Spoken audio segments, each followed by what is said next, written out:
Let me talk to you about an attribute of God that doesn't get a lot of airtime. This is the attribute of God's self-sufficiency. What that means is that God is completely contained in himself.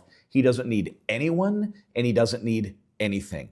We're never helping God out. God's not trying to figure out a good plan and would love our advice.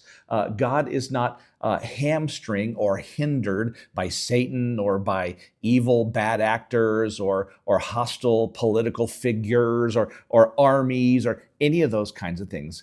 God himself is never nervous. He himself is perfectly all sufficient at all times. Listen, he doesn't depend on anyone for anything. In fact, this is one of the distinguishing features that Paul had to point out in Acts 17 when he was standing with the men who were idolaters and said, here's the difference between the God that you think is real, the God that you actually belittle by reducing him down to a place where he depends on you. Listen to what he says in Acts 17, verse 23. Paul says, I was passing through and examining the objects of your worship, and I found an altar to an unknown God. What you worship in ignorance, I proclaim to you. Here he is. This is what Paul used as he shared the gospel.